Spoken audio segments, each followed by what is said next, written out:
안녕하십니까. 반갑습니다. 행서 임서 흥복서 단비를 가지고 영상을 제작하고 있습니다. 기본적으로 8자를 기본으로 하고 있고요. 보통 소요되는 시간이 한 13분, 15분 뭐 이 정도 좀 더 설명하면 그 이상도 나올 수 있지만은 최대한 기본적인 것만 설명을 하고 마무리 질까 합니다. 자, 이제 시작해 보겠습니다.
자, 이제 해서의 이해부터 해서체가 어떻게 생겼나?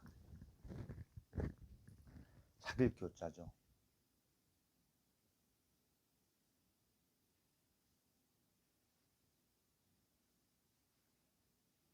이런 식으로 나왔죠. 그랬을 때 이 부분은 같고 여기서 이쪽 부분은 같고 여기서 이제 이 점과 삐침을 한 번에 했구나 이 정도로 인식하시면 되겠죠. 그리고 파임도 파임 대용으로 옆으로 이렇게 해서 나오는 거 있죠. 이런 모양의 이걸로 대체가 됐구나 이렇게 인식하시면 되고요. 자, 교자를 쓰면서 이 중심 부분. 자, 기운점이 나오고 나서 내려올 때 이 부분과 이 부분이 중심선상에서 놓여졌을 때 균형미를 가장 바르게 잡는다. 그리고 지금 뭐 책에 있는 대로 쓰려고 하니까 조금만 나왔지만 그냥 이렇게 깊이 들어와도 상관없습니다. 자, 위자도 여러 번 나왔죠. 그렇죠? 앞에 영상에서도 나와서 또 설명드리고 계속 나오면 계속 설명드리는데 리듬감 있게 자, 책을 보고 쓸 때 굉장히 딱딱하게 하나하나 끊어질 수가 있는 부분을 어떻게 하냐 다시 한번 말씀드립니다. 다 연결성이 있는 거라 보시면 돼요.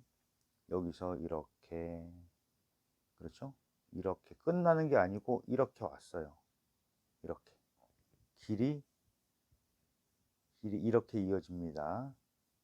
이렇게 여기서도 이쪽으로 넘어오죠. 자, 이런 부분 다 보이셨죠? 이런 식으로 하나하나 떨어진 것처럼 보이지만은 이 안 보이는 이런 항로가 있듯이 그런 리듬을 이해를 하는 게 중요합니다. 그 다음에 이제 다음 글자가 급할곽이라고 되어 있죠. 위에 부분을 보면은 위에 부분이 뭘로 되어 있죠? 비우죠. 비우. 이것도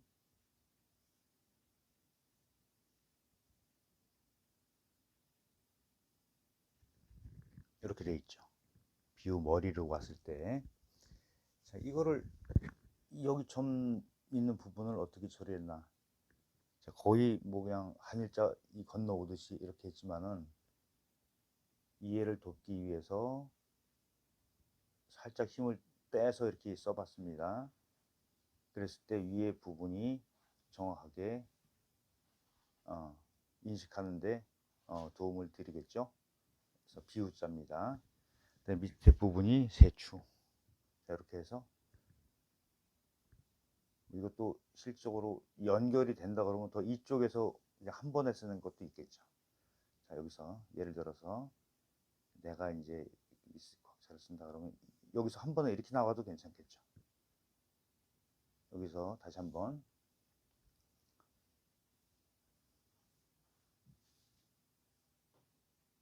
이렇게 떨어뜨려서 또 맥락을 살려주고 써도 괜찮겠죠. 이런 것도 응용 부분. 이제 그리고 이제 이 권세권자에서 오게 되면 이 부분에 대해서 이 필순을 도대체 어떻게 해야 돼? 그렇죠? 이런 부분에 복잡하실 거예요. 역시 변보다 방이 크게 하는 건 기본적이고, 자, 여기서도 보겠습니다. 이렇게 해서 위로 올라가죠? 이렇게 연결됩니다. 그런데 여기가 이 부분이 이것도 원자를 한번 보세요. 써보세요. 써보시면 잘 보일 거예요. 이렇게 굉장히 복잡하죠.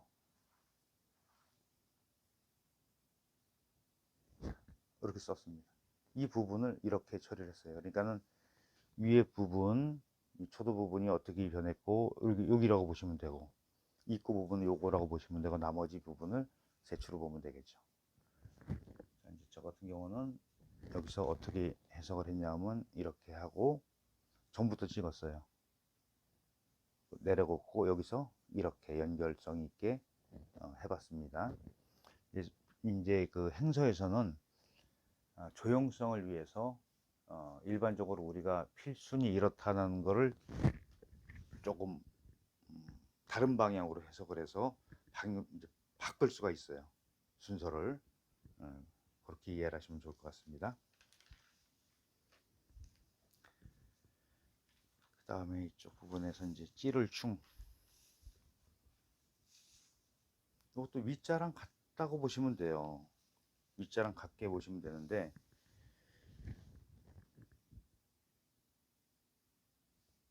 해서, 이건 뭐 거의 해서라고 봐도 괜찮겠죠. 역시 마찬가지로 여기 위에다가 해보겠습니다. 따로 안 쓰고 이렇게 연결성 있게 연결됐다고 생각하고 쓰시면 돼요. 이렇게 쓰셔도 되고 여기서 이렇게 넘어오겠죠. 보셨나요? 그래서 너무 경직성이 강조가 되면은 해서같이 보이니까 조금 더 그 획이 가는 맥락 부분이 연결성이 물론 연결이 안 되게끔 썼지만은 다 그 안에서 연결성이 있게 보이게끔 쓰는 게 훨씬 더 행서다움을 찾는다. 또 한번 말씀드리고요. 자, 밭전자가 앞에서 나왔던 이런 고자나 저번 시간에 했던 문자나 이런 것 같이 이 바깥 부분을 너무 크게 하게 되면은 글씨가 엉성해진다. 되도록이면은 굵고 이렇게 좀 알차게 꽉 찬 느낌을 받게끔 써보시길 바라고요. 쓰다 보면 이제 이자를 쓰면서 잘 안 됐던 부분이 이런 공간의 처리예요. 안에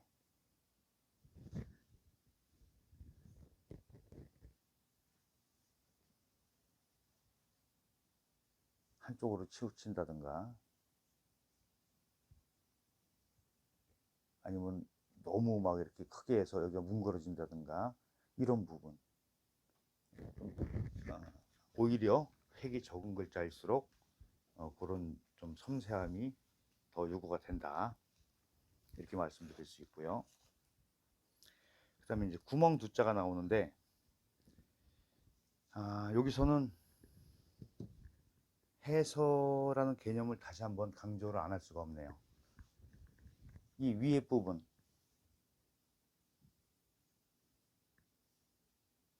간머리까지만 생각하면 안 돼요. 이렇게 해서 구멍 혈자 구멍 혈자가 독립적으로 나올 땐 여기가 파임으로 쓰는 게 좋겠죠. 근데 이 다른 글자 위에 머리로 들어갔을 때는 이렇게 모양이 바뀌죠. 구멍 혈자 부분이에요. 그리고 밑에가 이제 우리가 독두 이렇게 얘기하는 그 부분이 들어가는데 일단은 여기부터 정확하게 이해를 하는 게 좋을 것 같습니다. 이 똑같은 설명이 지금 들어갈 것 같아요. 해서같이 한자 한자 잘 박아 쓴 것 같지만은 내가 쓸 때는 이런 형식에 의해서 연결성을 찾아보십시다. 이런 얘기죠. 자, 여기서는 이 부분에 대한 이해만 정확하게 하시면은 나중에 이자를 자전해서 찾는데 간머리에서 뭐 아무리 오래 찾아도 안 나올 겁니다. 자, 그리고 이제 여기선 좀 그래도 행서다움이 보이죠. 이렇게 흐름이 좀 많으니까. 그렇죠? 맥락 부분도 좀 살리고 이렇게 돼 있어요. 이제 여기서는 앞에 이 제방변 이제 이렇게 돼 있죠. 제방변 같이 돼 있죠. 그런데 이게 이제 그 글씨를 쓰면서 이거 잘못된 거 아니냐, 나무목인데 왜 이렇게 쓰냐, 이렇게 나무 제방변 같이 쓰는 것도 맞다. 이거를 이렇게 해서 한 번에 안 오고 이렇게 해서 제방변처럼 써도 이쪽 오른쪽 부분을 보고서 판단을 한다. 이렇게 알고 계시면 되고요. 자, 여기서 저는 책에 보면은 이렇게 해서 얘가 이렇게 획을 이렇게 나왔죠. 이쪽 살려줬는데 리듬을 타기 위해서 좀 이렇게 따로 띄워 봤어요. 하나 둘 이렇게 해서 이쪽으로 넘어가게끔. 자, 다시 한번 봅니다. 이렇게 해서 이것도 뭐 여러 가지 방법이 있겠죠. 이렇게 해서 이렇게 넘어가는 거예요. 그랬을 때 오른쪽보다 오른쪽이 올라가겠죠. 그래야지 이 전체적인 그 조형 맞추는 데도 좋습니다. 자, 그리고 이제 이 가로역을 좀 길게 하고 요거에 비해서 길게 하고 안으로 들어오게 쓰면 돼요. 이것도 연결성 있게 이렇게 연결해서 써보시고요. 이제 만약에 이제 이런 글자가 쓰다 보면은 입구가 커질 수도 있고 작아질 수도 있어요. 커지게 되면 점 찍는 공간이 줄어들 것이고, 작게 하면 너무 많아서 점을 크게 찍게 될 것이고, 예, 그런 거는 이제 순간적인 그런 그 판단에 의해서 그런 거는 한 번쯤 써놓고 났을 때 어떡하지가 아니라 여기에 맞는 임서도 그런 게 필요하죠. 이제 어, 모서와 다른 점이 그런 거라고 다시 한번 말씀드립니다. 그래서 오늘도 8자를 가지고 이제 알아봤습니다. 자, 왜 자꾸 이런 반복적으로 이렇게 말씀을 드리냐? 특히 이제 그 행서 기초과정으로 많이 우리가 일반적으로 쓰던 교재가 집자선교서를 많이 썼을 거예요. 근데 흥복사단비에 비해서 훨씬 더 집자, 여기 획과 획을 막 뜯어서 이렇게 맞춰 놓은 거기 때문에 흐름이 더 안 나올 수도 있어요. 혹시나 이제 그 흥복사단비 말고 이제 저랑 이건 같이 하시는 거니까는 제가 설명드리는 거를 이렇게 참고하시면 될 것 같지만은 집자선교서를 보시면서 내가 썼는데 왜 이 글씨가 이상하지? 이런 점을 느끼시는 분들이 계실 거라고 생각이 들어요. 오늘 설명한 이런 부분, 이렇게 획과 획이 떨어져도 이런 식으로 연결해서 연결성 있게 부사를 해보는 게 행서를 배우는데 그 맛을 내는데 훨씬 더 용이하다, 이런 말씀을 드려서 똑같이 반복적으로 말씀을 드리고 있습니다. 그래서 오늘도 이제 끝까지 영상 시청해 주셔서 감사하고요. 구독과 좋아요, 알림 설정, 네, 부탁드립니다. 네, 다음 영상에서 뵙겠습니다.